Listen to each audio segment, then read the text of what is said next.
Hello बच्चों, hope you all are good and having a great day so far. बच्चों, हम start करने जा रहे हैं कंट्रोल एंड कोऑर्डिनेशन का वन शॉट, जिसमें हम लोग कॉन्सेप्ट को बहुत अच्छे से समझने वाले हैं। इस लेक्चर को ध्यान से सुनेगा बच्चों, पेन कॉपी लेके बैठना एंड डैम श्योर कि आपको इस कंट्रोल एंड कोऑर्डिनेशन में एक भी सिंगल डाउट नहीं रहने वाला। साथ ही साथ ये भी बताऊंगा कि कौन से कॉन्सेप्ट से किस तरह के सवाल आपके जो टेस्ट है, जो पीरियोडिक टेस्ट है या जो आपके एग्जाम्स हैं या बोर्ड में कैसे सवाल बनते हैं या बन सकते हैं। ठीक है, साथ साथ बताते चलूंगा, पेन कॉपी लेके बैठना, ध्यान से सुनना। चलिए स्टार्ट करते हैं ज़्यादा देर ना करते हुए बच्चों।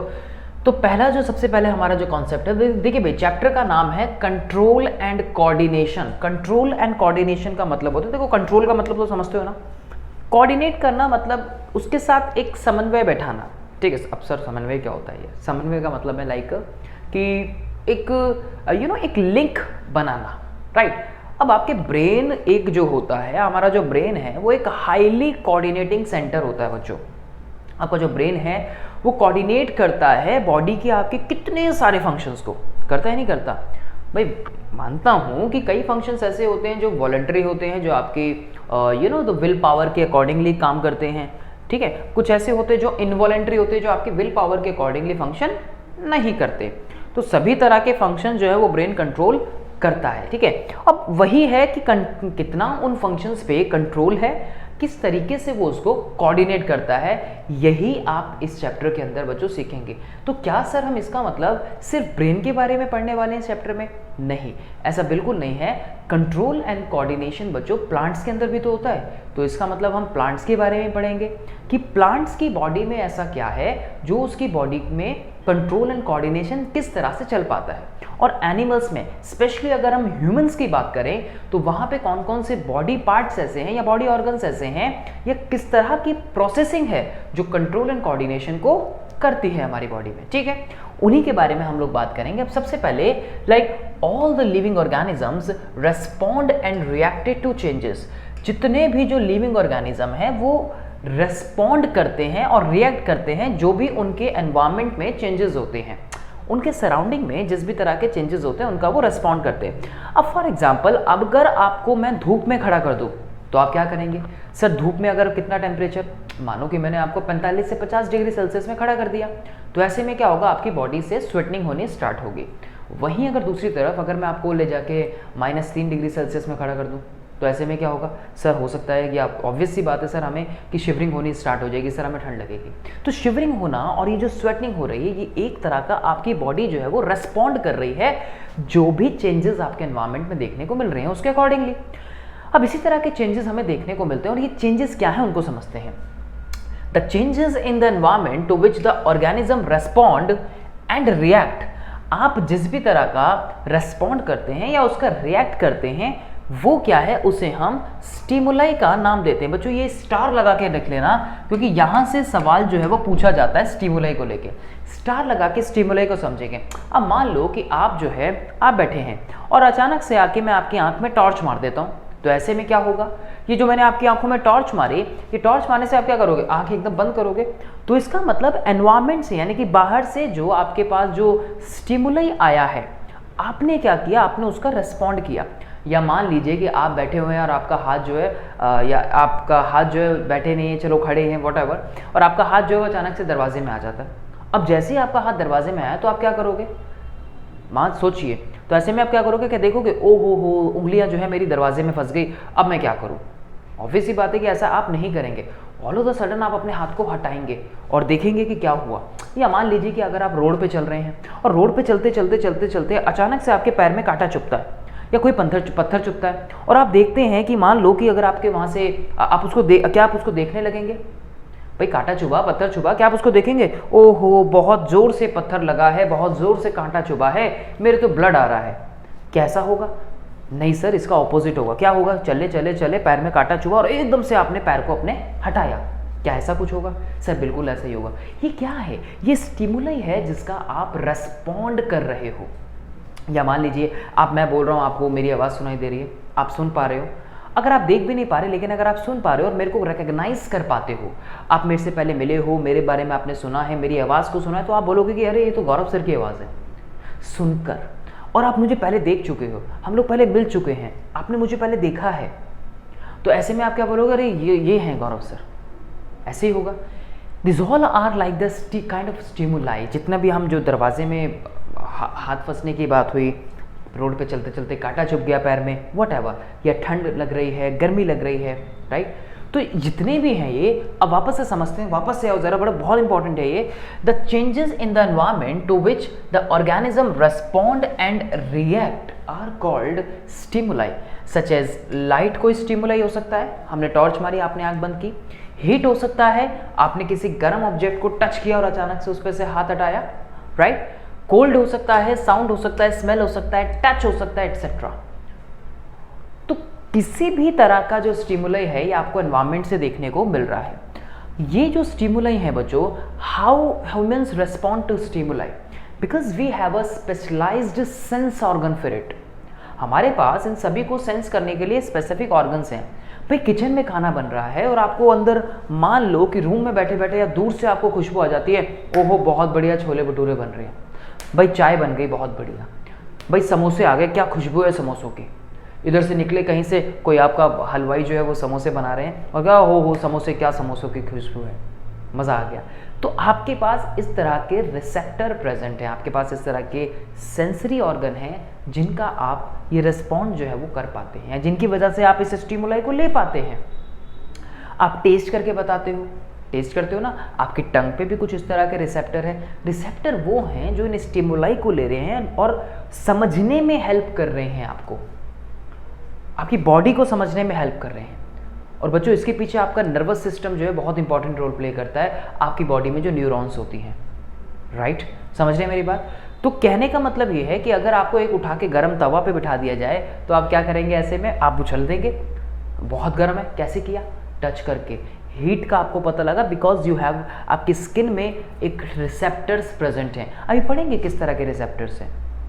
आपने कोई फूड खाया तो आपको उसको टेस्ट का पता लग गया कि नहीं ये तो बहुत खट्टा है, ये तो बहुत मीठा है।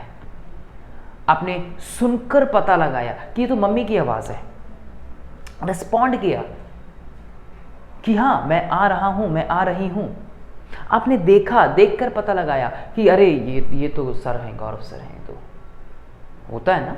तो these all are the stimuli. जो हमारे पास स्पेशलाइज्ड सेंस ऑर्गन जो हैं वो सभी के लिए प्रेजेंट होते हैं। अब ध्यान से देखिए जरा line, both plants and animals respond to stimuli but in a different manner.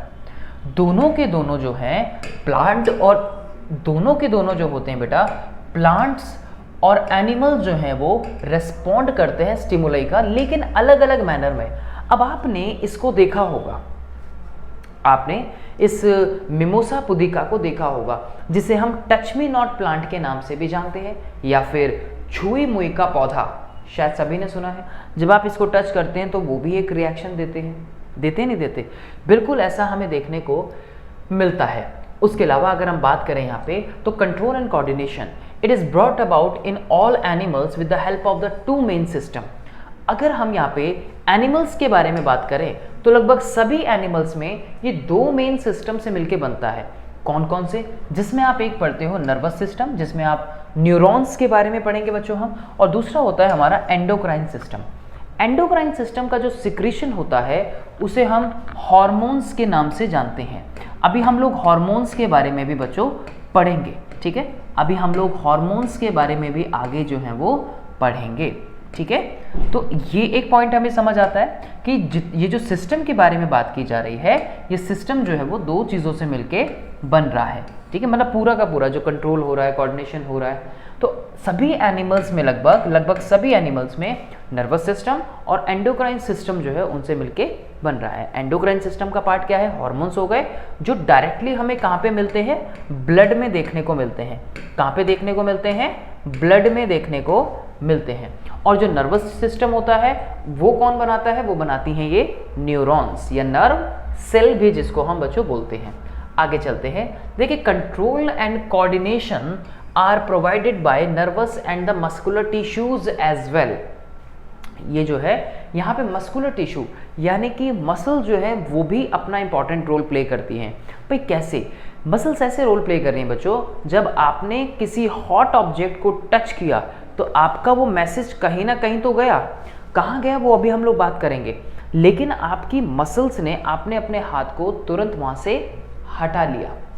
सोचो, ये एक रिफ्लेक्स एक्शन होता है बच्चों, अभी बात करेंगे रिफ्लेक्स एक्शन के बारे में भी, कि ये अगर आपने किसी हॉट ऑब्जेक्ट को टच किया है, आपने किसी हॉट ऑब्जेक्ट को टच किया है, तो इसको टच करते ही आपने तुरंत हाथ हटा लिया। आपको पता नहीं है, सपोज ये जो है बहुत गर्म है, आते टच किया, तुरंत हमने हाथ वहाँ से हटा लिया। आपने उसका रिस्पॉन्ड किया, आपने उसका रिएक्ट किया ना। तो ये सिंपली यहाँ पे मसल्स ने भी तो अपना काम किया। मसल्स ने कैसे किया वो जानेंगे। अभी सिर्फ इतना कि मसल्स ने काम किया। Nervous tissue is made up of, nervous tissue किससे बनता है? An organise network of a nerve cell. कौन मिलके बना रहा है इसको? नर्व सेल बना रही है। आगे चलो, या न्यूरॉन्स भी जिसको बोलते हैं। And is specialised for conducting information via electrical impulses from one part of the body to another part. ये पॉइंट है कि यहाँ पे ये इलेक्ट्रिकल इंपल्सेस की फॉर्म में ट्रांसफर होती है।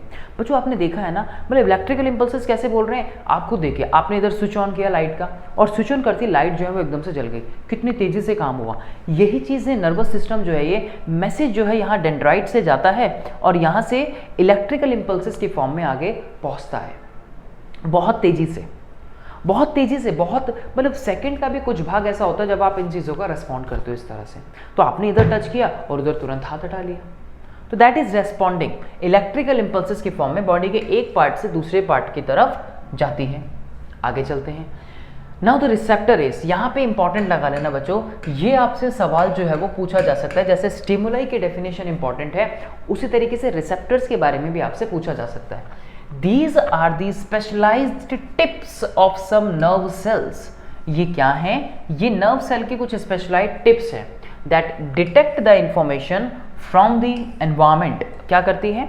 एनवायरमेंट से इंफॉर्मेशन को लेती है।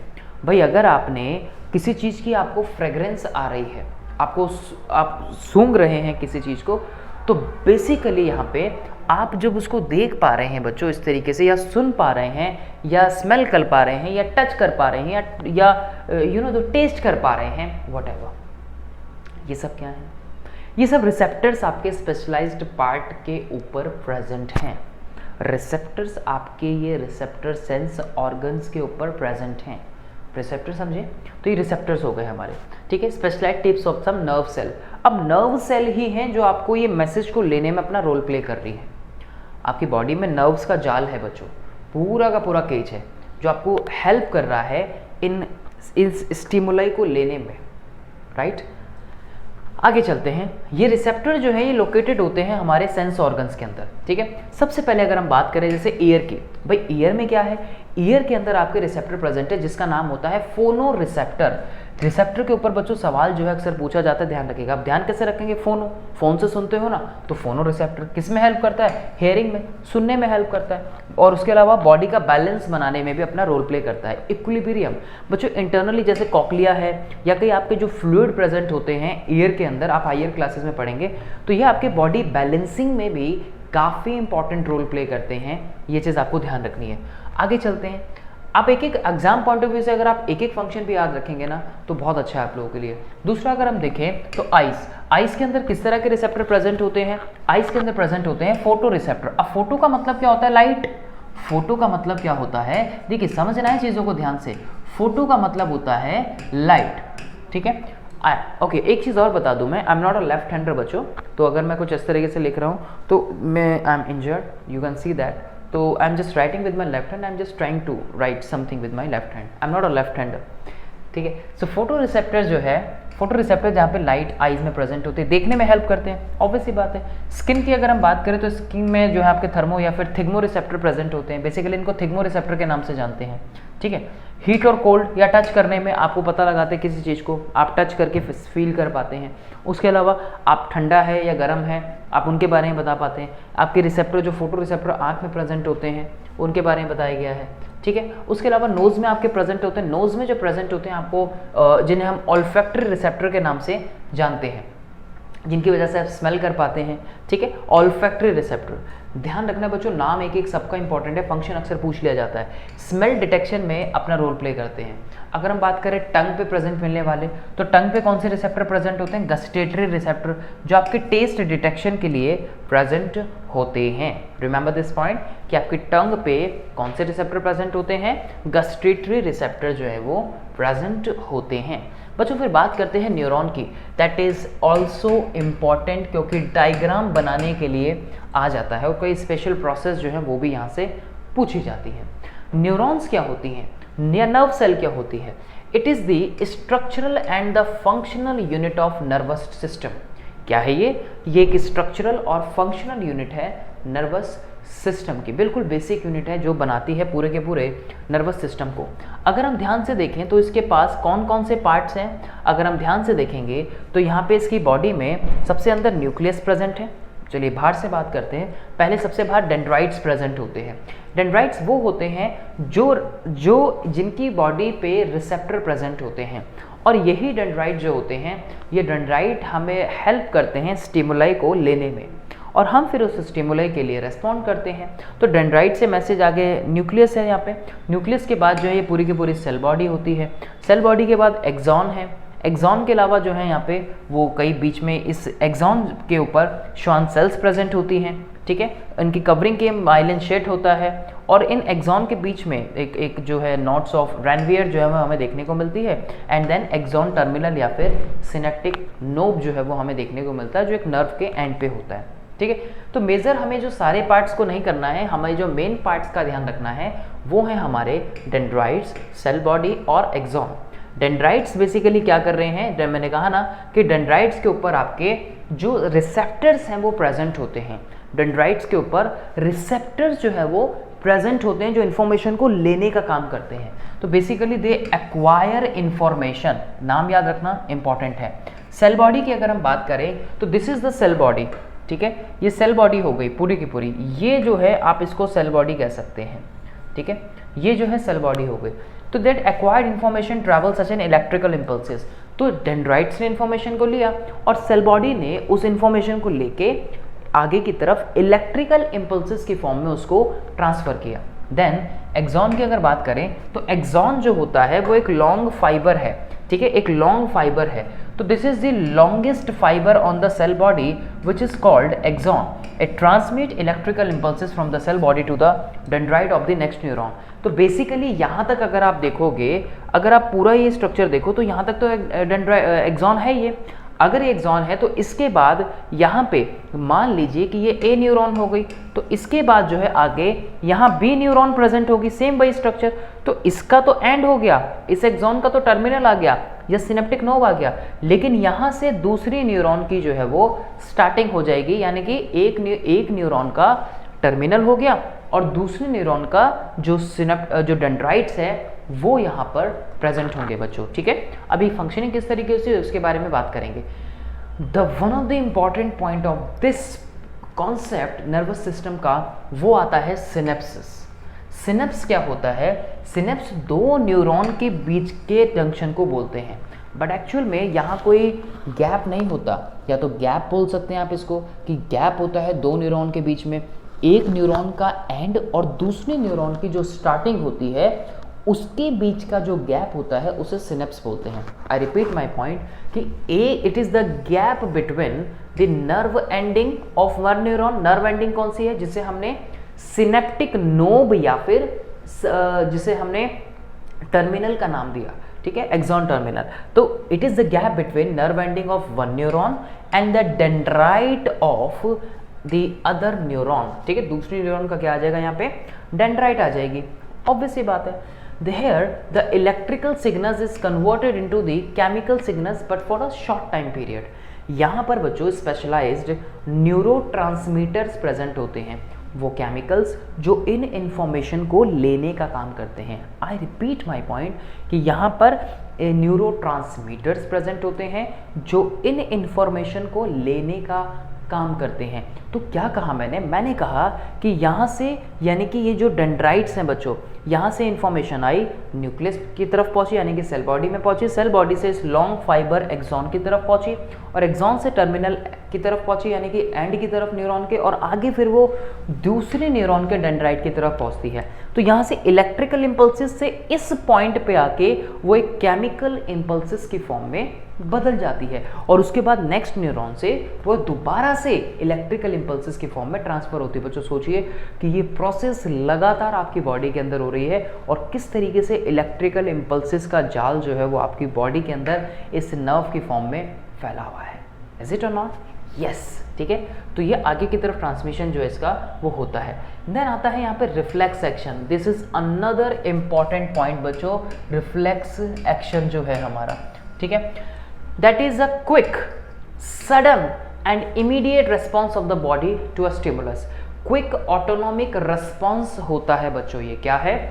This is a quick, sudden and immediate response of the body to a stimulus. बहुत तेजी से होता है बच्चों। जब आप रोड पे चल रहे थे, जब आपके पैर में कांटा चुभा तो आपने बहुत तेजी से बिना सोचे समझे अपने उस पैर को हटा लिया। मान लो कि अगर बाय चांस आपने किसी हॉट ऑब्जेक्ट को टच किया है तो आपने हॉट ऑब्जेक्ट को टच करते तुरंत वहां से हाथ जो है वो हटा लिया, बिना सोचे समझे, विचार किए। कई बार एक्शन होते हैं ना, बिल्कुल होते हैं बच्चों। रिफ्लेक्स एक्शन जो है दो टाइप के होते हैं। एक वो जहां पर, ध्यान से सुनना बच्चों मेरी बात, मैं शॉर्ट में लिख रहा हूं यहाँ पे, मैंने कहा कि जो रिफ्लेक्स एक्शंस होते हैं वो दो टाइप के होते हैं। मैंने कहा कि जो रिफ्लेक्स एक्शंस होते हैं, ध्यान से सुनना बच्चों मेरी बात, वो दो टाइप के होते हैं। एक जिसमें ब्रेन की इन्वॉल्वमेंट होती है, एक जिसमें ब्रेन की इन्वॉल्वमेंट होती है। इसको ज़रा थोड़ा ठीक से कर लेते हैं। एक जिसमें ब्रेन की इन्वॉल्वमेंट होती है और दूसरा जिसके अंदर स्पाइनल कॉर्ड की इन्वॉल्वमेंट होती है। किसकी इन्वॉल्वमेंट होती है? स्पाइनल कॉर्ड की इन्वॉल्वमेंट होती है। बच्चों सोचो, अगर आपका ब्रेन इन्वॉल्व होता इस प्रोसेस में कि अरे यार हाथ है, अरे हाथ गरम लग रहा है, गरम तवाई तो है, चलो कोई बात नहीं हटा लेते हैं, हो सकता है कि इतनी देर में तो आपको इंजरी हो जाती।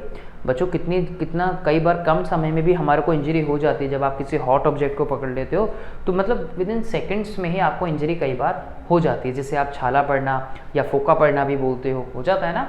तो जनरली हमें तब भी देखो इंजरी हो जाती है। सोचो अगर हम ये रिफ्लेक्स एक्शन ना हो तो हमें तो बहुत नुकसान हो जाए। हो जाता है, हो सकता है ना, बिल्कुल हो सकता है। तो ये सिंपली हमें बताते हैं रिफ्लेक्स एक्शन के बारे में, जिसमें ब्रेन की इन्वॉल्वमेंट है और स्पाइनल कॉर्ड की इन्वॉल्वमेंट होती है। So reflex action is a quick, sudden and immediate response of the body to a stimulus. For example जैसे कि नी जर्क है, जैसे कि withdrawal of the hand touching of hot object, अपने हाथ को हटा लेना। अब जरा ध्यान से देखिए बच्चों इस डायग्राम को, ये आप लोगों ने अपनी एनसीईआरटी में भी देखा होगा। ये एक हॉट पेन है, आपने इस हॉट पेन को टच किया। जैसे ही आपने इसको टच किया तो आपकी स्किन पे रिसेप्टर प्रेजेंट है जो इस हीट को फील कर पा रहे हैं, जिसको हमने थिग्मो रिसेप्टर्स का नाम दिया था। बेटा यहाँ पे आपकी न्यूरॉन्स प्रेजेंट हैं जिसे हम सेंसरी न्यूरॉन बोलते हैं। 3 टाइप की न्यूरॉन्स आप लोग पढ़ेंगे, ध्यान रखना है। 3 टाइप की न्यूरॉन्स आप लोग पढ़ेंगे, ध्यान रखना है। कौन कौन सी हो गई मैं यहाँ पे बता रहा हूँ आपको कि वो जो 3 टाइप के न्यूरॉन आप पढ़ोगे, एक हो गई सेंसरी न्यूरॉन। कौन सी हो गई? सेंसरी न्यूरॉन हो गई एक। दूसरी जो हो गई वो हो गई आपकी मोटर न्यूरॉन, दूसरी जो हो गई मोटर न्यूरॉन, और तीसरी जो हो गई वो हो गई रिले न्यूरॉन। ठीक है, कौन सी हो गई? Relay neuron. ठीक है, तो 3 टाइप के न्यूरॉन्स के बारे में आप लोग यहाँ पे बच्चों पढ़ोगे। ठीक है जी, आगे चल रहे हैं। तो देखो सेंसरी न्यूरॉन ने क्या किया, लिया मैसेज को, बेसिकली स्टिमुलाई को लिया, कहाँ भेजा आगे? ये भेज दिया इसने सेंट्रल नर्वस सिस्टम में। अब आपका जो सेंट्रल नर्वस सिस्टम होता है, मैं यहाँ पे बता रहा हूँ ज़रा, आपका जो सेंट्रल नर्वस सिस्टम होता है CNS, बेसिकली CNS कंप्राइजेज होता है 2 चीज़ों से। CNS कंप्राइजेज होता है 2 चीज़ों से, जिसमें कि एक जो इन्वॉल्वमेंट होती है बेटा वो होती है ब्रेन की, एक जो इन्वॉल्वमेंट होती है बेटा वो होती है ब्रेन की, और दूसरी जो इन्वॉल्वमेंट होती है वो होती है स्पाइनल कॉर्ड की। किसकी होती है? स्पाइनल कॉर्ड की। ठीक है, स्पाइनल कॉर्ड की इन्वॉल्वमेंट जो है वो देखने को मिलती है। ठीक है जी, ये पॉइंट एकदम क्लियर है सभी को। अब देखो ज़रा यहाँ पे देखो, राइट। अब यहाँ पे क्या हुआ कि जैसे हमने हॉट पेन को टच किया तो ये सेंसरी न्यूरॉन ने मैसेज लिया, ये यहाँ से पहुँचा है स्पाइनल कॉर्ड यानी कि सेंट्रल नर्वस सिस्टम में। और यहाँ पे अब ऐसे भी केसेस हो सकते हैं कि यहाँ से मैसेज या तो आगे जाए ब्रेन की तरफ, लेकिन बच्चों कितने एक्शन ऐसे होते हैं कि अगर ब्रेन की तरफ चला गया मैसेज वो, तो ब्रेन तो सोच विचार करके देगा, और सोच विचार करके देगा तो हो सकता है कि इतनी देर में तो इंजरी हो जाए बच्चों।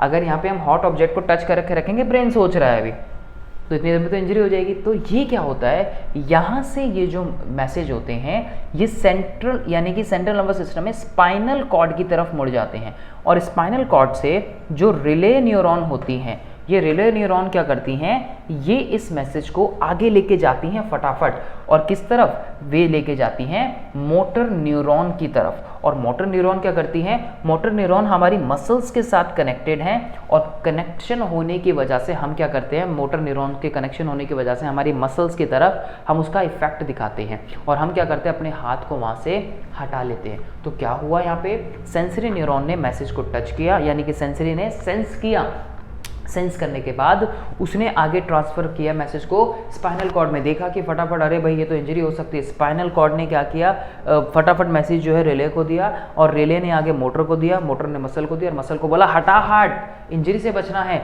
हाथ हटा, इंजरी से बचना है। और इतनी देर में आप जो है वो इंजरी से बच गए साहब, आप जो है वो इंजरी से बच गए। तो ये एक पाथवे है बच्चों कि यहाँ से कहाँ गया मैसेज और किस तरीके से गया।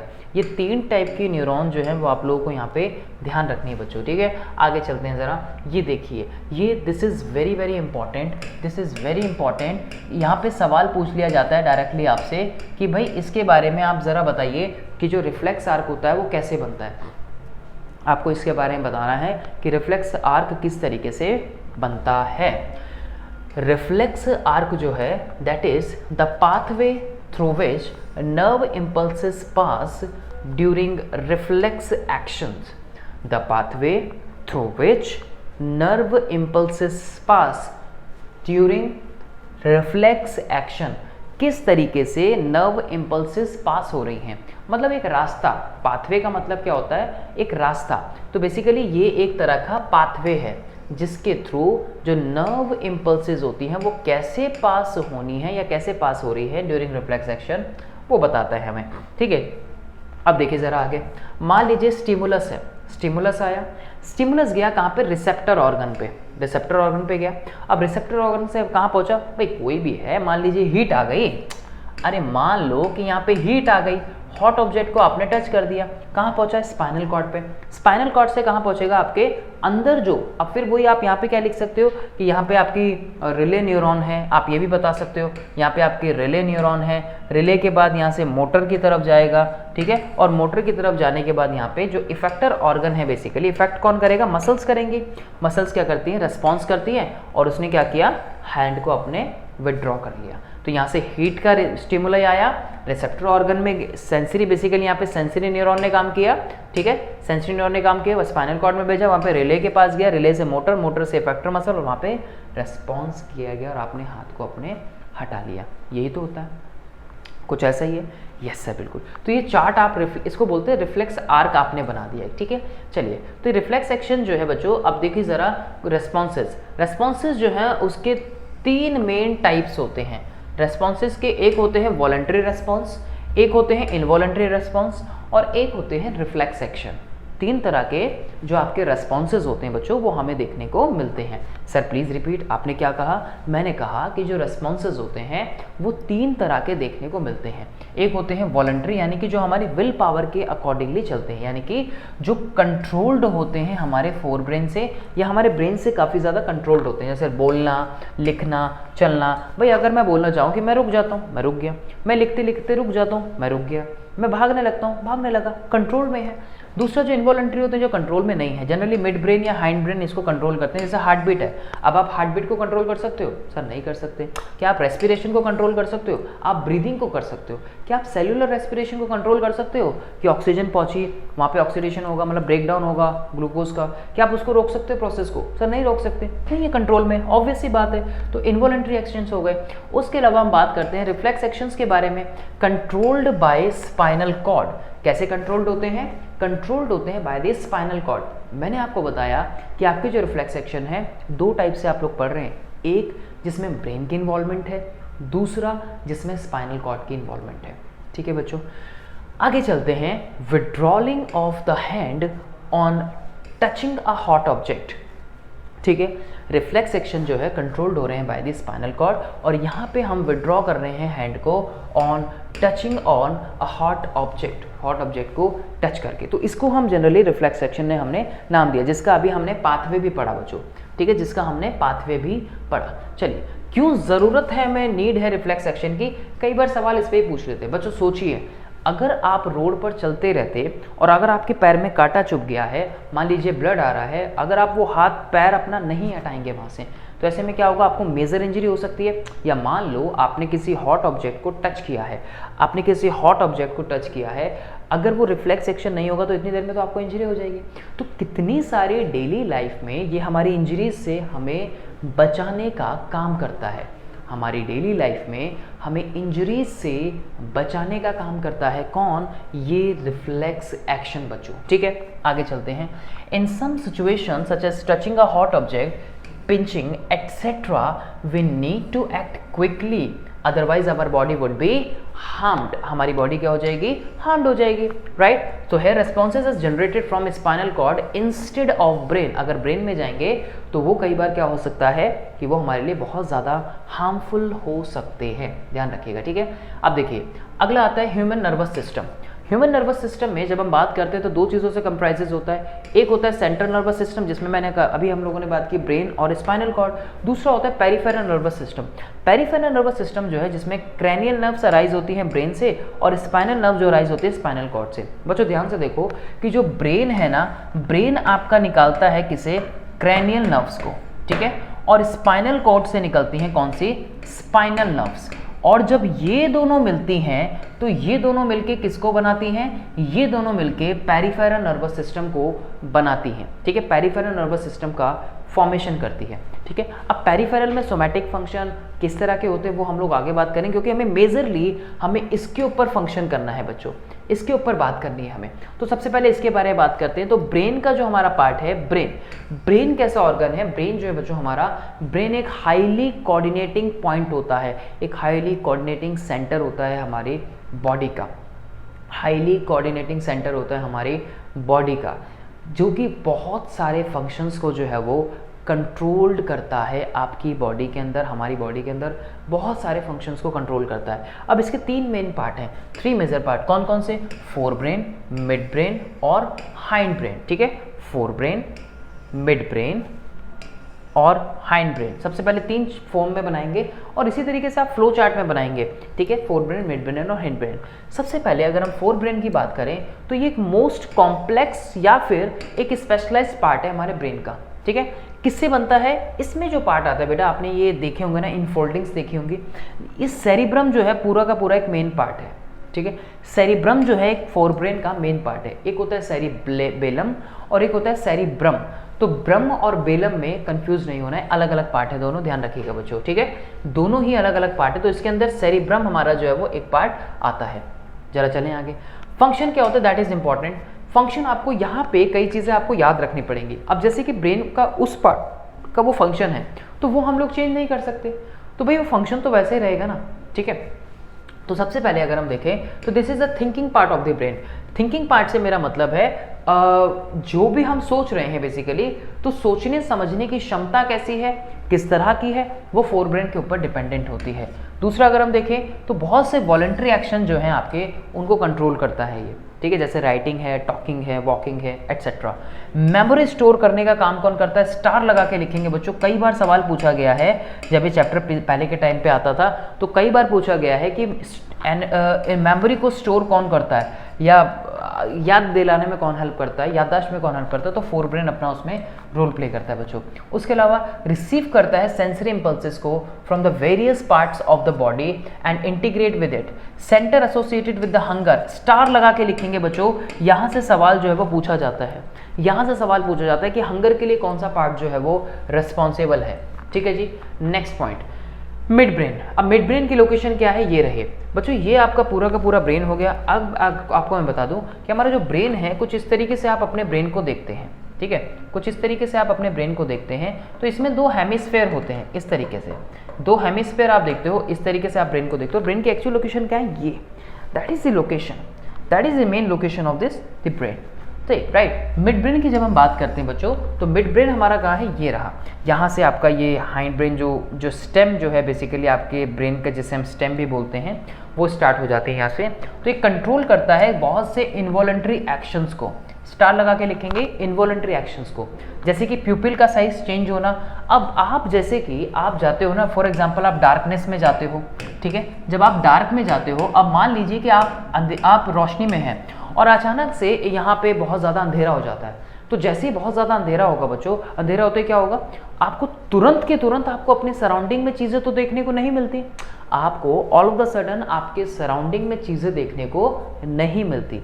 लेकिन थोड़ी देर में क्या होने लगता है, आपको सारी चीज़ें अपनी जगह पे दिखने लगती हैं धीरे धीरे। मैंने कह रहा है कि बहुत ज़्यादा, लेकिन धीरे धीरे क्या होता है, आपका प्यूपिल जो है अपना साइज़ एनलार्ज करने लगता है। और जब आप रोशनी में होते हो तो आपका प्यूपिल का साइज़ जो है वो कम हो जाता है, राइट। तो प्यूपिल के साइज को चेंज करना। रिफ्लेक्स मूवमेंट जो होती है हेड, नेक और ट्रंक की जितनी भी रिफ्लेक्स मूवमेंट होती है उनको कंट्रोल करता है हमारा मिड ब्रेन। यहाँ सीधा सीधा याद रखने वाली बात है, ये आपको याद करना पड़ेगा बच्चों। हाइंड ब्रेन के 3 पार्ट होते हैं, ठीक है, जैसे कि सेरिबेलम। बच्चों स्टार लगा के लिखेंगे, सेरिबेलम पे सवाल जो है कई बार पूछा गया है। सेरिबेलम जो है आपकी बॉडी के पॉस्चर को, आपकी बॉडी के बैलेंस बनाने में अपना रोल प्ले करता है। इसका मतलब जो लोग अगर सर अल्कोहल लेते हैं तो क्या उनके सेरिबेलम पे इम्पैक्ट पड़ता है कि अगर वो गिर पड़ रहे हैं नाले में, बिल्कुल इम्पैक्ट जो है उसका पड़ता है बच्चों। तो सेरिबेलम जो है आपकी बॉडी में बैलेंस। अब फॉर एग्जांपल मैं अगर कोई चीज़ उठा रहा हूँ, मान लीजिए कि अगर मैं क्रिकेट खेल रहा हूँ, मैं फुटबॉल खेल रहा हूँ, मैं रनिंग कर रहा हूँ, तो आप ऐसे थोड़ी है कि रनिंग करते हुए आपने एक पैर यहाँ रखा, दूसरा वहाँ रखा, तीसरा इधर रखा, नहीं कर सकते, आप गिर जाएंगे। आपको रनिंग करते हुए रुकना भी है, आपको रनिंग करते हुए तेज भी दौड़ना है या स्पीड स्लो भी करनी पड़ सकती है। मान लीजिए आप क्रिकेट खेल रहे हो या फुटबॉल खेल रहे हो, आप एक जैसे थोड़ी भागते रहोगे, आप रुकते हो, चलते हो, रुकते हो, तेज हो जाते हो, बहुत सारी चीज़ें। तो ये बैलेंसिंग बनाने में अपना रोल प्ले कर रहा है बच्चों, पॉस्चर बनाने में अपना रोल प्ले कर रहा है कि आपको नहीं, आपको सीधे खड़े रहना है, राइट। तो अगर सर हाँ इसके ऊपर अगर इम्पैक्ट पड़ेगा तो क्या हमारी बॉडी पॉस्चर्स के ऊपर इम्पैक्ट पड़ेगा, बिल्कुल पड़ेगा। क्या सर बैलेंसिंग के ऊपर इम्पैक्ट पड़ेगा, बिल्कुल पड़ेगा, ठीक है। तो it controls the posture and the balance of the body, precision of voluntary action, picking pen, for example pen को पिक करना, बहुत सारे एग्जाम्पल हैं। मेडुला की अगर हम बात करें तो कंट्रोल करता है ये भी इनवॉलंटरी एक्शंस को, जैसे कि ब्लड का प्रेशर है या सलाइवेशन है। अब आपका ब्लड का प्रेशर क्या आप अपनी तरफ से कंट्रोल कर सकते हो, मतलब फॉर एग्जाम्पल कि चलो भाई ब्लड का प्रेशर बढ़ा दिया जाए बोलकर, पॉसिबल है, अभी तो नहीं। क्या आप रोक सकते हो, रोक नहीं सकते चीज़ों को। हार्ट की फंक्शनिंग है, बहुत सारे काम है बच्चों जो मेडुला जो है वो इनवॉलंटरी एक्शन कंट्रोल करता है। सलाइवेशन है, वॉमिटिंग है, राइट। तो ये जितने भी हैं ये सभी हमारे इनवॉलंटरी फंक्शन जो हैं वो होते हैं, ठीक है।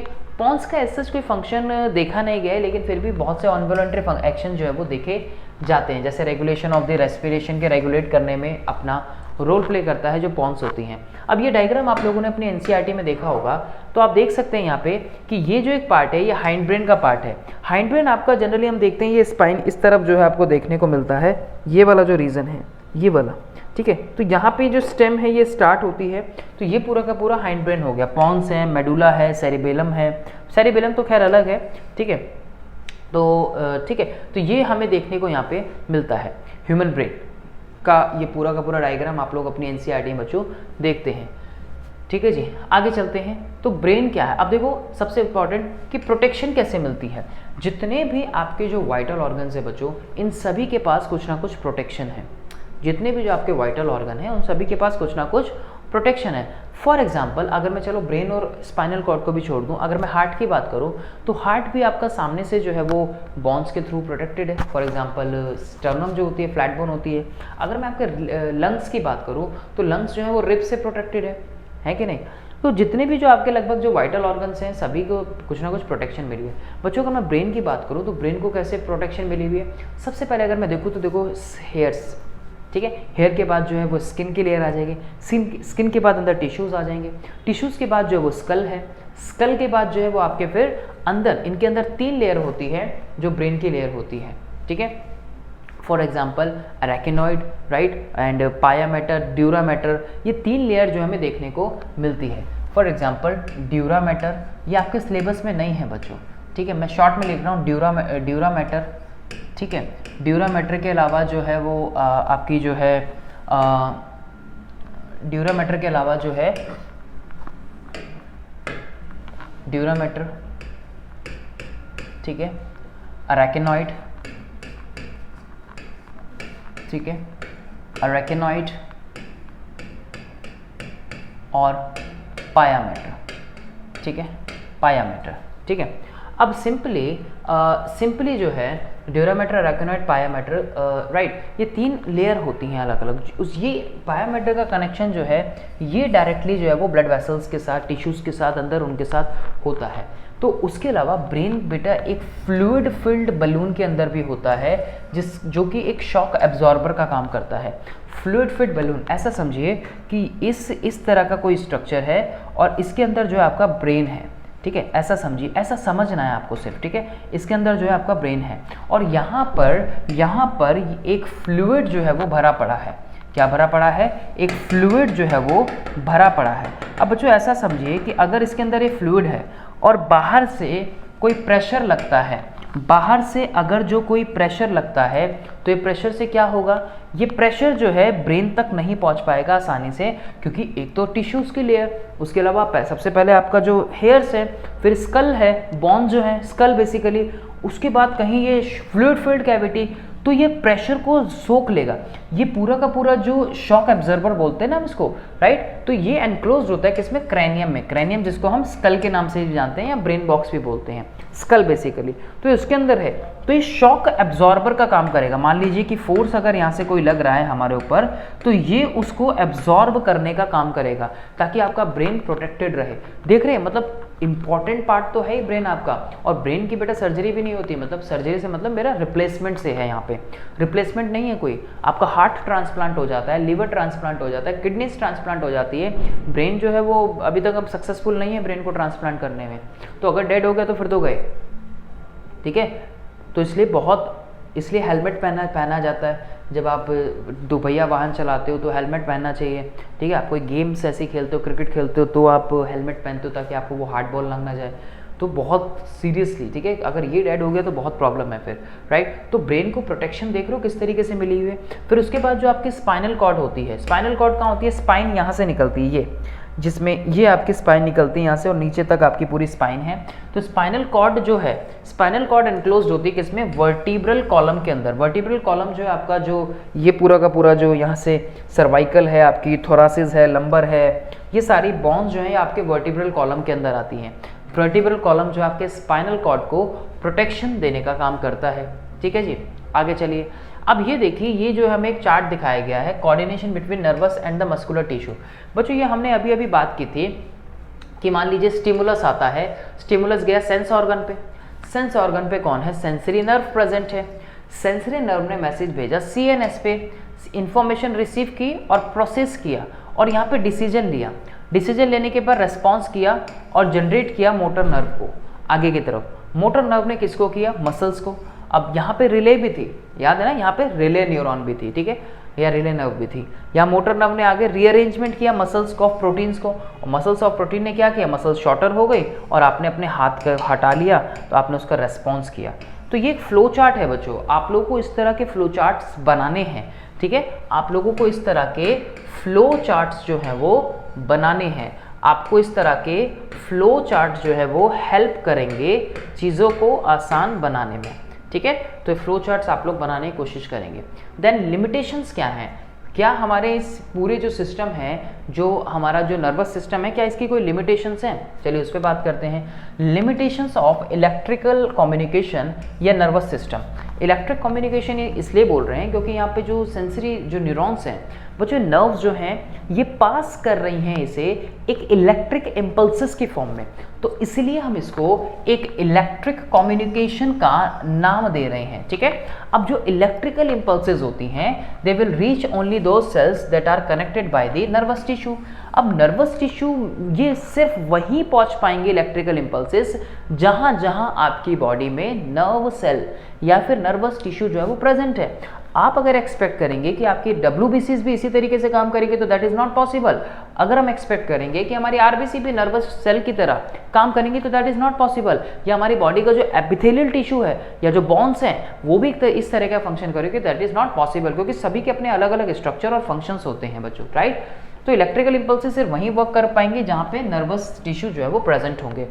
After generation and transmission of electrical impulses, the cells take some time to reset its mechanism. एक प्रोसेस होने के बाद यहाँ पे थोड़ा सा समय लगता है इस काम को रीसेट होने के लिए। बिफोर ट्रांसमिटिंग अनदर इम्पल्स, दूसरी इम्पल्स के ट्रांसमिट होने से पहले।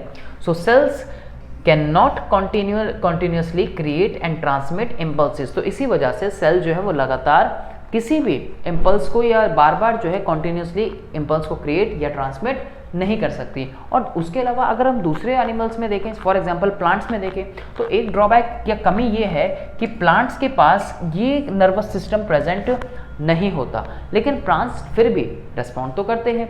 प्लांट स्टिमुलाई को तो लेते ही हैं, राइट। कैसे लेते हैं? With the help of the hormones बच्चों, राइट। तो केमिकल कम्युनिकेशन क्या होता है? To overcome this limitation of electrical communication हम उसे बोलते हैं केमिकल कम्युनिकेशन। अब केमिकल कम्युनिकेशन का मतलब है जहाँ पे हम लोग प्लांट्स के बारे में बात करते हैं, तो प्लांट्स इस चीज़ को ओवरकम करने के लिए प्लांट्स केमिकल कम्युनिकेशन करते हैं। केमिकल कम्युनिकेशन में हार्मोन्स अपना रोल प्ले करते हैं। उसके अलावा कई मूवमेंट्स होती हैं प्लांट्स में बच्चों। फॉर एग्जांपल दो तरह की मूवमेंट हम बात करते हैं, एक होती है इंडिपेंडेंट और एक होती है डिपेंडेंट। बेटा इनको हम नॉन डायरेक्शनल और डायरेक्शनल मूवमेंट के नाम से भी जानते हैं, ध्यान रखिएगा। इसे हम डायरेक्शनल मूवमेंट के नाम से भी जानते हैं, ठीक है, और इसे हम नॉन डायरेक्शनल मूवमेंट के नाम से भी जानते हैं। किस नाम से? नॉन डायरेक्शनल मूवमेंट के नाम से भी जानते हैं, ठीक है, नॉन डायरेक्शनल मूवमेंट के नाम से भी जानते हैं। चलिए ज़रा सबसे पहले इंडिपेंडेंट या नॉन डायरेक्शनल मूवमेंट की बात करें तो इसमें क्या देखने को मिलता है? ये एक तरह का इमीडिएट रेस्पॉन्स है किसका? स्टिमुलाई का। एक इमीडिएट रेस्पॉन्स है किसका? स्टिमुलाई का। Plant use electrochemical means to convey information from cell to cell. तो प्लांट जो है ज़्यादातर जो बेसिकली डिपेंडेंट है वो केमिकल मीन के ऊपर डिपेंडेंट है। केमिकल्स के ऊपर कैसे? जैसे पहला एग्जांपल देखिए बच्चों, आप इस पिक्चर को देखिए ज़रा ध्यान से। ये क्या है? ये एक टच मी नॉट प्लांट है, मिमोसा पुदिका, राइट, छुई मुई जिसे हम बोलते हैं। तो फॉर मूवमेंट अगर मैं अभी इस लाइन को छोड़ दीजिए आगे कि सेल में किस तरह की मूवमेंट होती है, अगर आप इसको देखें तो ये एक नॉन डायरेक्शनल मूवमेंट क्यों है? क्योंकि जिस वे में हमने इसको टच किया ये उस डायरेक्शन में नहीं जा रहा या ये उस डायरेक्शन में रिस्पॉन्ड नहीं कर रहा। हमने जिस तरफ इसको टच किया है या हमने जिस तरफ इसका स्टिमुलाई दिया है ये उस तरफ रिस्पॉन्ड नहीं कर रहा, इसलिए हम इसको नॉन डायरेक्शनल मूवमेंट बोलते हैं। For example drooping of leaves of touch me not plant on touching it. तो आप ये देख सकते हैं, राइट। तो जो इसकी श्रिंकिंग जो है, ये जो हमारी जो सेलुलर मूवमेंट होती है ऊपर वाली लाइन में हमें उसके बारे में बताया गया है, राइट। जो सेल अपना साइज चेंज करती है, शेप चेंज करती है पानी के प्रेजेंट होने की वजह से, राइट। तो उसके जो रिजल्ट हैं वो कुछ अलग तरह के देखने को मिलते हैं। फॉर एग्जाम्पल भाई आपने किशमिश भिगो दी पानी में, ठीक है, या आपने चना भिगो दिया, चना भिगो दो, अगले दिन क्या हो जाएगा? सर साइज बढ़ जाएगा। क्यों हुआ? क्योंकि बाहर की कंसंट्रेशन ज़्यादा थी, अंदर की कम थी। तो ऐसे में क्या हुआ? बाहर से पानी जो है वो ट्रांसफर हो गया। ऑस्मोसिस, आपने एंडोस्मोसिस, ऑक्सोस्मोसिस, एक्सोस्मोसिस पढ़ी होगी ना प्रोसेस, टोनिसिटी बेसिकली, राइट। तो ये उसी के बारे में बता रहा है कि सेल का साइज स्ट्रक्चर जो है वो किस तरीके से चेंज हो जाता है ऊपर वाली लाइन में। तो स्वेलिंग करना, श्रिंकिंग करना, वो चीज़ वहाँ पे पता लगती है। नेक्स्ट आती है डिपेंडेंट ग्रोथ। बच्चों दिस इज़ वेरी इंपॉर्टेंट, ध्यान रखिएगा, ठीक है, दिस इज़ वेरी इंपॉर्टेंट, आप लोगों को ये ध्यान रखना है। Dependent on growth, this movements are tropic movements, इसको हम ट्रॉपिज्म के नाम से भी जानते हैं। ट्रॉपिज्म यानी कि किसी स्पेसिफिक पार्ट की तरफ आपका जो मूवमेंट है बेसिकली उनके लिए यूज़ कर रहे हैं। For example this is the directional movement in response to stimuli, ठीक है, इन्हें हम डायरेक्शनल मूवमेंट का नाम देते हैं। जैसे टेंड्रिल्स देखे ना आपने, टेंड्रिल्स जो हैं, the part of the tendril away from the object grows more rapidly as compare to the part near the object, this cause the circulating of the tendril around the object. आप देख सकते हैं यहाँ पे कि हमने किस तरीके से यहाँ दिखाया गया आपको यही चीज़ समझाने के लिए कि जो टेंड्रिल्स हैं, टेंड्रिल्स कैसे अवे हो रहे हैं ऑब्जेक्ट से। ये ऑब्जेक्ट है और देखो इससे दूर हो गए, यहाँ ऑब्जेक्ट के साथ में भी सर्कुलेट कर रहे हैं टेंड्रिल जो अराउंड द ऑब्जेक्ट आपको देखने को मिल रहे हैं। तो ये टेंड्रिल्स के बारे में आपने देखा है, छोटी छोटी लताएं जो हैं, लेकिन उसके अलावा जो सबसे ज़्यादा इंपॉर्टेंट है ये जितने ट्रॉपिज्म हम लोग पढ़ेंगे यहाँ पे, सबसे पहला जो आता है जैसे फोटोट्रॉपिज्म है। अब फोटो का मतलब होता है लाइट एंड ट्रॉपिज्म का मतलब हो गया उसके मूवमेंट। तो लाइट की तरफ मूवमेंट करना, आप लोगों ने अक्सर सनफ्लावर के बारे में सुना होगा कि वो लाइट की तरफ मूव करता है। What is that? That is simply tropism, the movement towards the light, जिसे हम क्या बोलते हैं, फोटोट्रॉपिज्म का नाम देते हैं। तीसरा स्टार लगा के लिखेंगे बच्चों, इस पे सवाल पूछा जाता है जियोट्रॉपिज्म। जियो का मतलब जो है वो है यहाँ पे अर्थ को लेके या फिर ग्राउंड को लेके बेसिकली। आप अर्थ भी बोल सकते हैं, ठीक है, आप अर्थ भी बोल सकते हैं। अब ये दो तरीके से होता है, एक होता है पॉजिटिव जियोट्रॉपिज्म, ठीक है, एक होता है पॉजिटिव जियोट्रॉपिज्म और एक होता है नेगेटिव जियोट्रॉपिज्म, ठीक है, एक होता है पॉजिटिव जियोट्रॉपिज्म और एक होता है negative geotropism. The movement towards the gravity यानी कि towards the earth, towards the gravity, उसे हम पॉजिटिव जियोट्रॉपिज्म के अंदर रखते हैं, and the movement away from the gravity उसे हम नेगेटिव जियोट्रॉपिज्म के अंदर रखते हैं। अब फॉर एग्जांपल रूट्स है, रूट्स किस तरफ ग्रो करेंगी, ग्रेविटी की तरफ, तो ये एक पॉजिटिव जियोट्रॉपिज्म हो गया। लेकिन अगर मैं शूट सिस्टम के बारे में बात करूं, है ना, अगर मैं शूट सिस्टम के बारे में बात करूं तो जो शूट सिस्टम है वो किस तरफ ग्रो करेगा, वो शूट सिस्टम जो है वो आपका ग्रो करेगा कहाँ की तरफ, अवे फ्रॉम द ग्रेविटी। तो शूट सिस्टम एग्जाम्पल हो गया किसका, एक नेगेटिव जियोट्रॉपिज्म का, बच्चों ध्यान रखिएगा। नेक्स्ट आता है कीमोट्रॉपिज्म। अब कीमो जो है यहाँ पे रिप्रेजेंट कर रहा है किसको, केमिकल्स को, ठीक है। अब केमिकल्स यहाँ पे अपना इंपॉर्टेंट रोल प्ले करते हैं। आप लोगों ने इसके बारे में सुना नहीं होगा लेकिन आप लोग इसके बारे में पढ़ेंगे ज़रूर बच्चों। हाउ डू ऑर्गेनिज्म रिप्रोड्यूस में आप पढ़ेंगे कि कब जब पॉलन ट्यूब बनती है तो कब बनती है। यहाँ पे एक केमिकल मैकेनिज्म होता है बच्चों, आइडेंटिफिकेशन होती है, पॉलन पिस्टल इंटरेक्शन होता है, यहाँ कई स्टार्च की, प्रोटीन्स की मैकेनिज्म होती है बच्चों, शुगर की, प्रोटीन्स की मैकेनिज्म होती है जिसकी वजह से पॉलन ट्यूब बनती है। तो chemical tropism, the growth of the pollen tube towards the ovule, यहाँ पे ओव्यूल है, ये ओव्यूल की तरफ जो इसकी मूवमेंट हमें देखने को मिल रही है। अभी के लिए आप इतना याद रखेंगे कि growth of the pollen tube towards the ovule is an example of the chemotropism. और आगे हम लोग इसको पढ़ेंगे, इस डायग्राम को ही पढ़ोगे आप लोग चैप्टर नंबर 8 में। देन आता है हाइड्रोट्रॉपिज्म। अब हाइड्रो का मतलब होता है वाटर, हाइड्रो का मतलब होता है यहाँ पे रिप्रेजेंट कर रहा है किसको, वाटर को, ठीक है। तो मूवमेंट टुवर्ड्स दी वाटर जो होती है, जैसे रूट्स की मूवमेंट जो है, रूट सिस्टम जो है उसको जहाँ पे वाटर सोर्स मिला वो उसी तरफ मूव कर गया, रूट सिस्टम को जहाँ पे भी वाटर मिला वो उसी तरफ जो है वो मूव कर गया वाटर की तरफ, राइट। तो ये शो करता है किसको, एक हाइड्रोट्रॉपिज्म को बच्चों, ठीक है। चलिए तो बात करते हैं प्लांट हार्मोन्स के बारे में। देखो हार्मोन्स जो होते हैं वो एक तरह के केमिकल कंपाउंड्स होते हैं, ठीक है।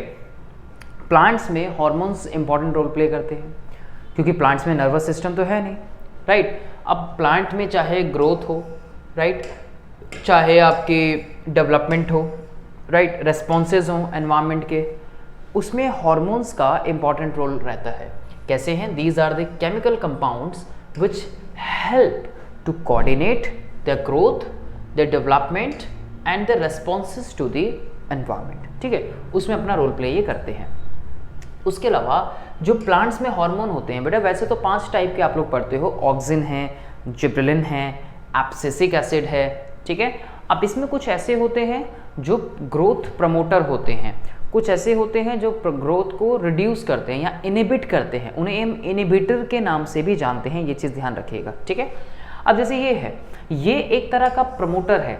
ऑक्सिन जो है किस में हेल्प करता है, अच्छा एक चीज़ और ध्यान रखनी है कि हार्मोन्स के लिए अगर आपसे पूछा जाए तो ध्यान रखिएगा कि हार्मोन्स ऑलमोस्ट सभी जगह प्लांट्स के सभी पार्ट्स में देखने को मिलते हैं, लगभग प्लांट्स के सभी पार्ट्स में हार्मोन जो है वो बन रहे हैं या सिंथेसिस हो रहे हैं। तो जब हम ऑक्सिन की बात करते हैं तो ये सिंथेसिस होते हैं शूट टिप पे, राइट। फंक्शन क्या है? Helps to cell grow and longer, तो बेसिकली प्रमोशन में हेल्प कर रहा है, तो प्रमोटर हो गया।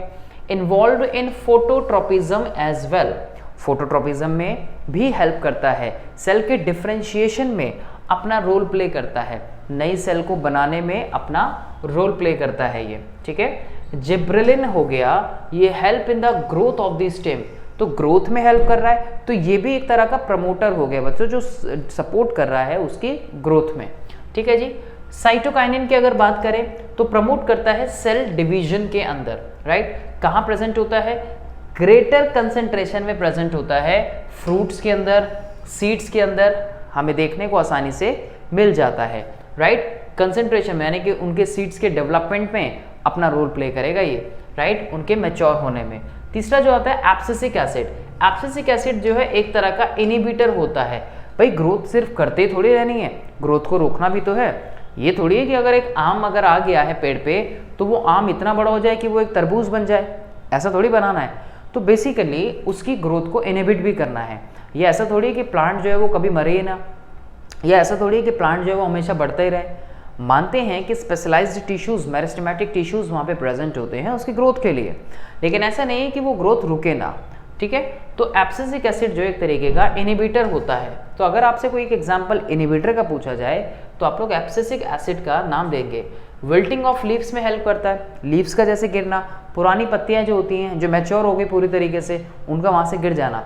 कोई आम है या कोई फल है वो पूरी तरीके से मैच्योर हो गया और उसके बाद उसका विल्टिंग कर जाना, राइट। इसलिए हम इसको स्ट्रेस हार्मोन के नाम से भी जानते हैं, एडवर्स कंडीशन में अपना रोल प्ले करता है। एक इथाइलिन भी होता है जो कि गैसियस स्टेट में देखने को मिलता है, लेकिन आप लोग वो अपने इस सिलेबस में नहीं पढ़ते।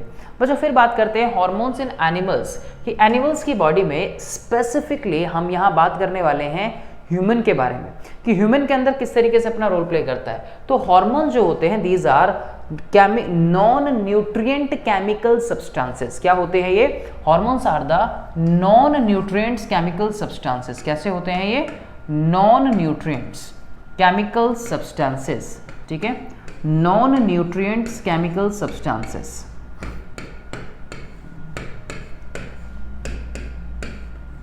ठीक है, non nutrient chemical substances which coordinate the activities of living organisms and also their growth. क्या कोऑर्डिनेट कर रहे हैं? जो कि कोऑर्डिनेट करते हैं activities of the living organism and also the growth. अब आपकी बॉडी में कितने सारे हार्मोन्स होते हैं जो इसमें अपना रोल प्ले वो करते हैं? बच्चों दो तरीके के पोर्शन होते हैं आपकी बॉडी में, एक होते हैं एंडोक्राइन और एक होते हैं एक्सोक्राइन ग्लैंड्स। यहाँ बेसिकली जो ग्लैंड्स का रोल है, एक होती हैं एक्सोक्राइन ग्लैंड्स, ठीक है, जैसे यहाँ पे एंडोक्राइन ग्लैंड्स के बारे में लिखा है वैसे एक होती हैं एक्सोक्राइन ग्लैंड, ठीक है। एक्सोक्राइन ग्लैंड्स के बारे में भी हम लोग यहाँ पे बात करते हैं थोड़ी सी।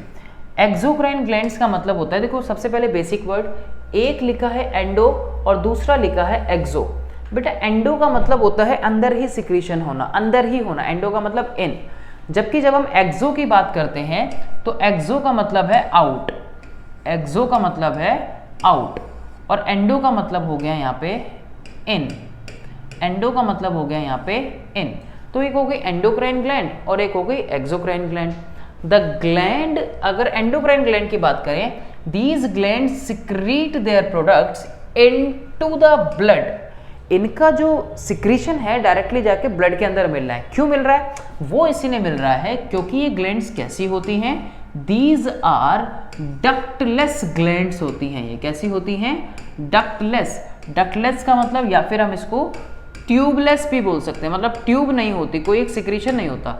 जबकि यहाँ पे अगर हम बात करें तो जो एक्सोक्राइन ग्लैंड्स होती हैं ये कैसी होती हैं? यहाँ पे डक्ट जो है वो प्रेजेंट होती हैं, डक्ट जो है वो क्या होती हैं? प्रेजेंट होती हैं, या ट्यूब्स जो है वो प्रेजेंट होती हैं। तो डक्ट अगर प्रेजेंट है तो यानी कि फॉर एग्जांपल अगर मैं ले लूँ मिल्क का, अब आप देखते हैं कि ह्यूमन्स जो होते हैं उनकी जो फीमेल होती हैं वो मिल्क सिक्रीट करती है, अपने यंग वन को उससे नरिश कराती, कहाँ आता है? बॉडी से बाहर आता है। भाई गैमेट्स हैं, गैमेट्स स्पर्म है, क्या बनते हैं? बॉडी से बाहर आते हैं, तो डक्ट के थ्रू आते हैं। तो वो भी एक पोर्शन है किसका, एक एक्सोक्राइन ग्लैंड का पोर्शन हो गया। एंडोक्राइन ग्लैंड्स का जो सिक्रीशन होता है वो डायरेक्टली जाके ब्लड में मिल जाता है और ऐसे सिक्रीशन को हम हार्मोन्स का नाम देते हैं। और मैंने कहा कि हार्मोन्स कैसे हैं, these are non nutrients chemical substances. बच्चों अलग अलग लोकेशन में आपकी बॉडी पे ये जो ग्लैंड्स हैं वो प्रेजेंट होती हैं, जैसे पीनियल ग्लैंड्स हो गई, ठीक है, पिट्यूटरी ग्लैंड हो गई, ये ब्रेन के पास हैं, ठीक है, ये ब्रेन के पास हैं। थायराइड ग्लैंड हो गई, थाइमस हो गई, एड्रिनल ग्लैंड हो गई, टेस्टिस है, ओवरी है, पैनक्रियाज है, अलग अलग लोकेशन आपकी इन ग्लैंड्स की देखने को मिलती हैं जो आपको पढ़नी है। बच्चों सबसे पहले मैं आपको बता दूं कि एक सवाल ग्लैंड्स वाले पोर्शन से या हार्मोन वाले पोर्शन से आपके एग्जाम में ज़रूर आता है। मतलब लगभग 10 में से 9 बार चांस ऐसा होता है, 8 बार चांस ऐसा होता है कि अगर ये चैप्टर आ रहा है तो आपका हार्मोन वाले पार्ट से सवाल ज़रूर पूछा जाएगा। अब अगर मैं देखूँ यहाँ पे थायरॉक्सिन को सबसे पहले, तो आपको इसी तरीके से कॉलम बना के बच्चों इसको याद करना है। सबसे पहले अगर मैं देखूँ ग्लैंड कौन सी है, तो ग्लैंड है थायराइड ग्लैंड।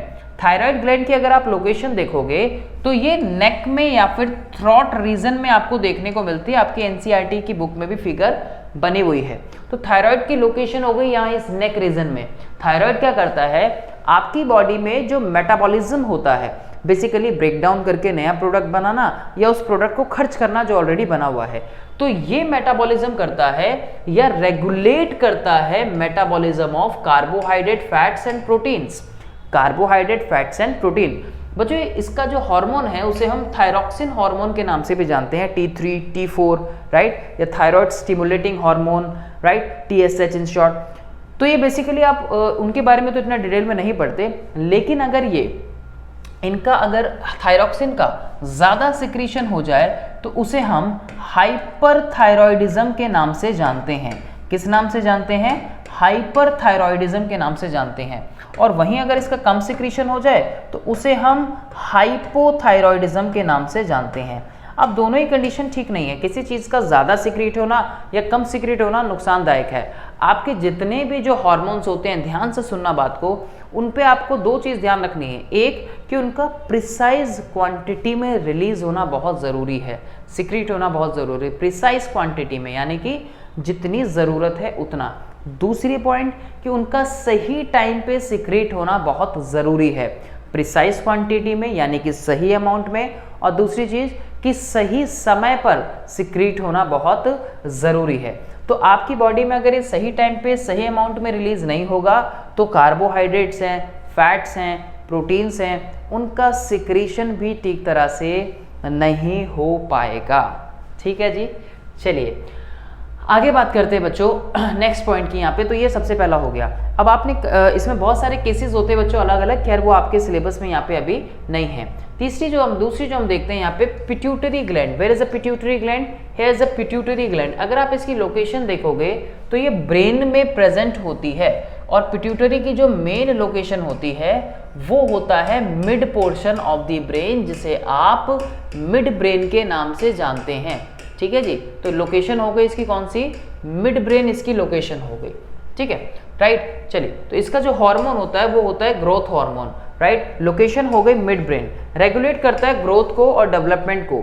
अब जब कई बार ये ग्रोथ हार्मोन ज़्यादा सिक्रीट हो जाता है, तो अब मैंने कहा ना कि प्रिसाइड क्वांटिटी में सिक्रीट होना है, जब ये ज़्यादा सिक्रीट हो जाता है तो हाइट या डेवलपमेंट जो है बहुत एबनॉर्मल सा हो जाता है, ज़्यादा हो जाता है, जिसे हम जाइगेंटिज्म के नाम से भी जानते हैं, जिसे हम जाइगेंटिज्म के नाम से भी जानते हैं। और वहीं जब ये वाला जो सिक्रीशन है वो बहुत कम हो जाए, तो यानी कि ग्रोथ जो है वो शॉर्टर रह जाए या कम रह जाए, तो उसे हम ड्वार्फिज्म के नाम से भी जानते हैं। किस नाम से जानते हैं, ड्वार्फिज्म के नाम से भी जानते हैं। तो एक हो गया जाइगेंटिज्म और दूसरा हो गया ड्वार्फिज्म। ठीक है जी, तो दो तरीके से हम इस ग्रोथ को देखते हैं, ग्रोथ हार्मोन को देखते हैं। एक हो गया जाइगेंटिज्म और दूसरा हो गया ड्वार्फिज्म। ठीक है, चलिए, तो ये पॉइंट हमें समझ आया। आगे चलते हैं जी। अब तीसरा हो गया यहाँ पे, तीसरा जो हो गया वो आती है हमारी एंडोक्राइन ग्लैंड, हमारी एड्रिनल। अब देखो बेटा, नाम से ही पता चल रहा है हमें, इसको समझते हैं जरा। दो वर्ड है, कहाँ रही, ये रही, रिनल के ऊपर एड है। देखो दो वर्ड है बेटा यहाँ पे, एक है एड और एक है दूसरा रीनल। ठीक है, रीनल जो वर्ड आता है, रीनल किसके लिए आता है? रीनल आता है किडनीज के लिए। रीनल किसके लिए आता है? रीनल जो वर्ड आता है वो आता है किडनीज के लिए। ठीक है, किसके लिए आता है? किडनीज के लिए आता है सर। ठीक है जी, किडनीज के लिए आ गया, तो ये एड्रिनल हो गई, इसलिए इसको बोलते हैं एड्रिनल, क्योंकि रीनल के ऊपर एड है। तो इसका जो हार्मोन होता है वो होता है एड्रेनलिन। ठीक है, राइट। तो दोनों ही लोकेशन क्या हो गई? Above the both kidneys. Regulation of blood pressure, heart beat, carbohydrate metabolism, emergency hormone के नाम से भी जानते हैं, फाइट या फ्लाइट हार्मोन के नाम से भी जानते हैं, एपिनेफ्रिन, नॉर एपिनेफ्रिन, राइट। अगर आपके सामने शेर आ जाए तो वैसे क्या होगा?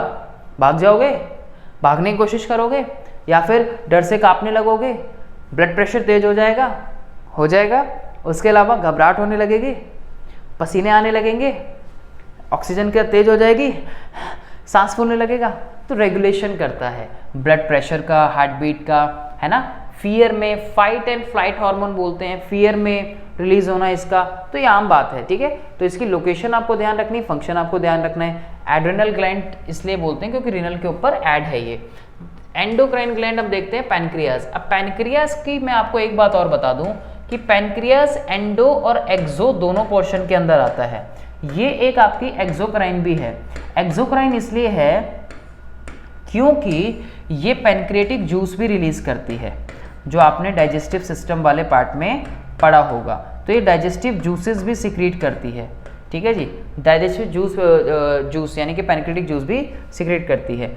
अगर आप देखोगे तो ध्यान से स्टमक के नीचे इसकी लोकेशन होती है, राइट। तो पैनक्रियाज ग्लैंड हो गई, लोकेशन का हो गई बिलो स्टमक, और हार्मोन हो गया इंसुलिन। इंसुलिन आपकी बॉडी के अंदर ब्लड के शुगर को लेवल को मेंटेन करता है, या ब्लड शुगर लेवल को मेंटेन करने में अपना रोल प्ले करता है। It reduces and regulates the blood sugar level.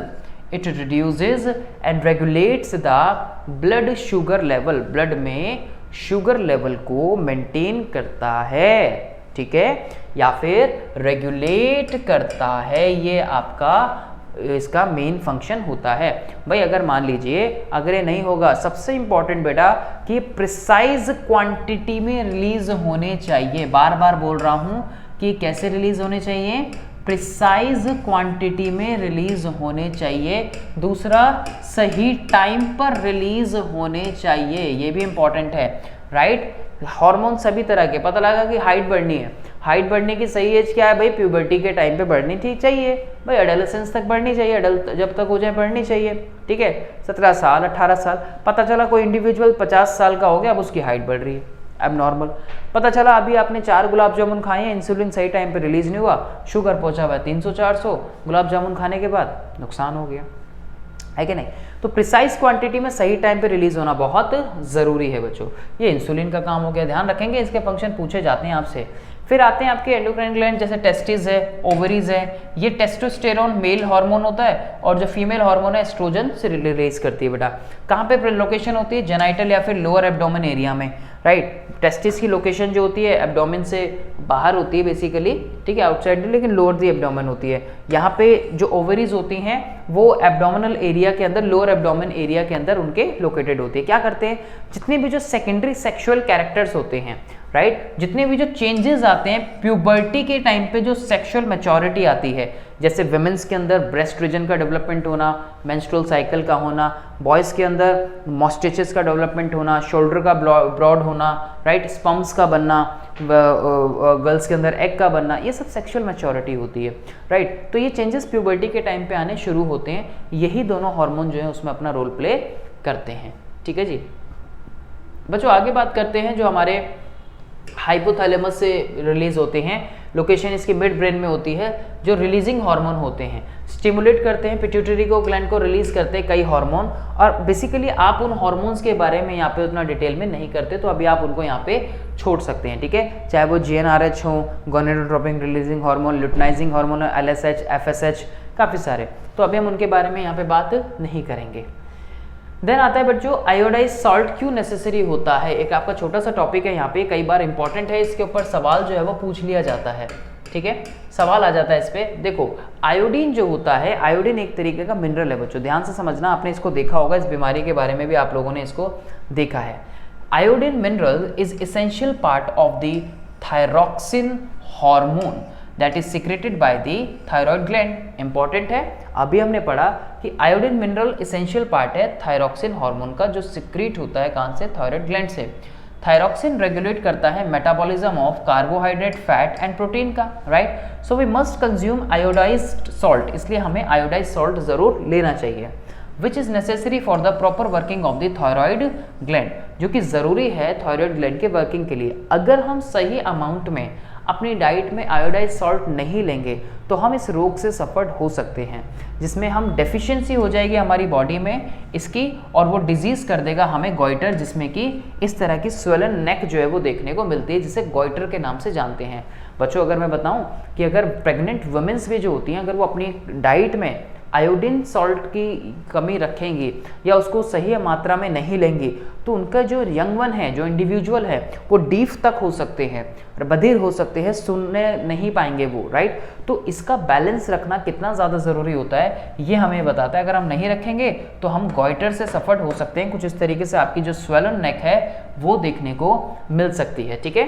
तो अब उसके बाद बात करते हैं डायबिटीज़ के बारे में, राइट। तो disease in which blood sugar level increases, diabetes एक ऐसी बीमारी है जिसमें आपका जो ब्लड शुगर लेवल है वो इंक्रीज हो सकता है, ठीक है, कम भी हो सकता है, राइट। अब इसका कॉज क्या है, इसका जो मेन कॉज है बढ़ने वाले का अगर हम बात करें तो due to the deficiency of insulin. Insulin क्या करता है, आपकी बॉडी में ब्लड शुगर लेवल को मेंटेन करता है, that hormone secreted by the pancreas gland and that is responsible to control blood sugar level in our blood. हमारे blood में ब्लड के शुगर लेवल को मेंटेन करता है। बच्चों, जो भी आप खाते हो या जब भी आप खाते हो या जितनी बार भी खाते हो, जब वो भोजन जाके डाइजेस्टिव सिस्टम से निकल के आपके ब्लड में मिलता है तो क्या होता है आपस में, ऐसे में वो ब्लड में मिलने के बाद क्या देखते हैं कि वहाँ पे ब्लड शुगर लेवल जो है वो बढ़ने लगता है, ठीक है जी।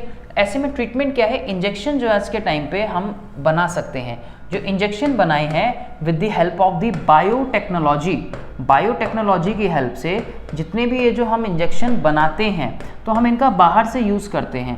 बेटा, बायोटेक्नोलॉजी के बारे में पढ़ोगे आप कि किस तरीके से हम लोग आज के टाइम पे जो वैक्सीन्स हैं और ये जो एंटीबायोटिक्स हैं या इस तरह के जो इंजेक्शन से जो हमें इंसुलिन के शॉट्स हैं बना पा रहे हैं, कैसे बना पा रहे हैं, ये इस टेक्नोलॉजी की हेल्प से। तो ट्रीटमेंट क्या है, सीधा सीधा कि भाई बाहर से इंसुलिन के इंजेक्शन के हार्मोन जो है वो ले लिए जाए। अगर बॉडी में सही अमाउंट में नहीं बन रहे, अगर बॉडी में इंसुलिन सही तरीके से नहीं बन रहा, तो बाहर से इंसुलिन जो है वो आपको लगाया जा सकता है, जिससे कि आपके ब्लड शुगर जो है वो मेंटेन रहे बच्चों। इसके अलावा एक कॉन्सेप्ट आता है हमारा फीडबैक मैकेनिज्म। फीडबैक मैकेनिज्म है कि the excess or the deficiency of hormone has harmful effect on our body. मैंने अभी आपको क्या बोला था शुरुआत में कि हार्मोन्स का प्रिसाइज क्वांटिटी में और सही टाइम पे रिलीज होना बहुत जरूरी है। बच्चों, लाइन वही बताती है कि एक्सेस और डेफिशिएंसी, प्रिसाइज वर्ड मैंने उसके लिए यूज किया, hormone has a harmful effect on our body. या तो कम और ज्यादा अगर हार्मोन रिलीज होगा तो बहुत हार्मफुल हो सकता है। Feedback mechanism make sure that hormones should be secreted in precise quantity and at a right time. ये फीडबैक मैकेनिज्म ही ऐसा है जो ये बताता है कि हार्मोन जो है वो सही टाइम पे और एक प्रिसाइज क्वांटिटी में जो है वो रिलीज होना चाहिए, ठीक है जी, वो हमें यही बताता है। तो feedback mechanism to control the sugar level in blood as a follow. For example, अब शुगर लेवल कैसे कंट्रोल होता है, sugar level in the blood rises. मान लीजिए ब्लड में हमारे शुगर का लेवल जो है वो बढ़ने लगा है। अब डिटेक्ट होगा किससे, सेल्स ऑफ पैनक्रियास से। अब ये क्या करेंगे, ये सिंथेसिस करेंगे इंसुलिन को। जैसे शुगर लेवल बिना हमारे डिटेक्ट किया सेल्स ने पैनक्रियास के, उन्होंने क्या किया, इंसुलिन को सिंथेसिस कर दिया। ब्लड शुगर लेवल जो है वो डाउन होने लगा। अब ये क्या करेगा, जैसे ही ब्लड शुगर लेवल डाउन हुआ तो ये क्या करेगा, स्टॉप कर देगा इंसुलिन को सिक्रीट करना कि भाई और ज़्यादा इंसुलिन नहीं देना। अगर ज़्यादा इंसुलिन चला गया तो ब्लड शुगर तो और डाउन चला जाएगा। पता लगा खाने के बाद इंसुलिन ने जो काम करना था, ब्लड शुगर को मेंटेन करना था, वो इतना ज़्यादा सीक्रेट हो गया कि ब्लड शुगर लेवल और डाउन चला गया, तो वो भी नहीं करना। तो ये स्विच ऑफ हो जाता है, यहाँ पे फीडबैक जो है वो सेंड होता है वापस से पैनक्रियास पे जाकर, और उसको कहता है बस और नहीं सीक्रेट करना तुझे, इतना ही करना था, इतना ही तेरा काम था। तो ये सिंपली रिप्रेजेंट करता है बच्चों फीडबैक मैकेनिज्म को। बच्चों, ये था चैप्टर आपका कंट्रोल एंड कोऑर्डिनेशन, जो हमने कम समय में सभी चीज़ों को सीखते हुए पूरा किया है। आई होप कि आप लोगों को ये अच्छे से समझ आया बच्चों। अगर समझ आया तो हमें कमेंट सेक्शन में ज़रूर बताएं, और आपका किसी भी तरह का सवाल हो वो भी आप कमेंट सेक्शन में हमें भेज सकते हैं। और इस वीडियो को लाइक करना ना भूलें, चैनल पर नए हैं तो सब्सक्राइब करें, और हमें कमेंट सेक्शन में बच्चों ज़रूर बताएं कि आपको ये चैप्टर कैसा लगा। अभी के लिए इतना ही, मिलूंगा आप लोगों से कुछ और नए चैप्टर के साथ, कुछ और नए क्वेश्चंस के साथ। Thanks for watching.